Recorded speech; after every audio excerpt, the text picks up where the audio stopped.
Love is a beautiful thing, but it is strange how some people choose to express their affection. Apparently, in just 19 years, Julie Mannix von Ziemek was held in a mental asylum. Notably, this beautiful lady was not insane. No, she was a woman of noble character and sound judgment. Actually, the only mistake she committed was getting pregnant. Therefore, since her parents did not want to ruin their reputation, they opted to send her to a mental hospital. Well, during the summer apprenticeship in Westbury, Julie fell in love with Frank von Ziemek. At just the age of 23, Frank had managed to achieve so much in the entertainment industry. Since his parents were also actors, he practically got to work on and off backstage. Therefore his charming attitude and hard work attracted Julie. During the training period, their love for each other grew each day immensely. And just as the apprenticeship was coming to an end, Julie realized she was heavy with child. But there was a problem. His one and only charming prince were already married. Lost in love and out of choices,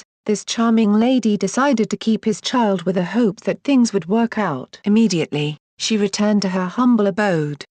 Her parents could not resist realizing something was amiss with their daughter. On carrying further investigations, they realized their only Julie was pregnant. Well, in their society, getting a child out of wedlock was abominable. It was an unforgivable sin. Her parents could not fathom the idea of raising another man kids. Therefore they consulted with the family doctor, who diagnosed Julie with extreme depression. This way they could be able to perform an abortion legally. Back in 1963, abortion was prohibited, and the only way one could perform an abortion was being declared a lunatic. As Julie walked into the dingy, tiny room, she could not help but shed tears. This time around it was not tears of joy. No. Instead, she cried out of anger and hatred. She could not believe her parents had the guts to send her away from the family because she declined abortion. How humane is it to kill an innocent child, all in the name of preserving your reputation?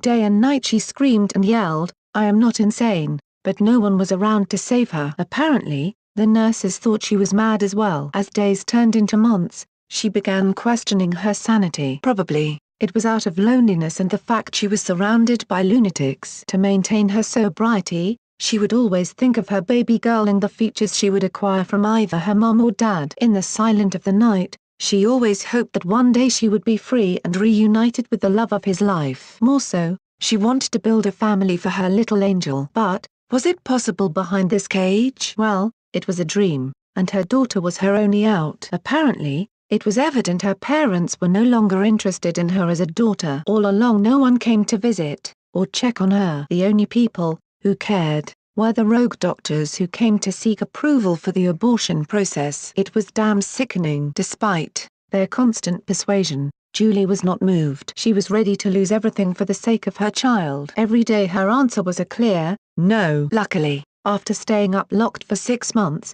her baby decided to arrive. But, her parents could not let her stay with the child. Therefore, she decided to give her up for adoption. Actually, it was painful seeing her daughter taken away. But, Julie was glad she had decided to keep her alive. Apparently, with her decision, it meant she was free to go home. On arriving, she was greeted by family and friends who were invited for a welcoming party. To her utter disbelief, her parents lied she was from a trip in Africa. Well, home never felt like home anymore. Eventually, Julie pursued her dreams and moved out. She relocated to New York as an actress. Surprisingly, during her stay, they met with Frank. They rekindled their love, and in 1965 they got married. Apparently, after Frank heard of Julie's calamities, she divorced his wife in pursuit of the love of his life. But, it was all in vain. Apparently, every time she sent a letter to Julie, his plans were thwarted by her parents. Notably, Julie never received any letter. Consequently, after their nuptials, Julie was disinherited by her parents because she went ahead and married a man who had no approval. Though, this was the least of her worries. After all, she went through on their watch.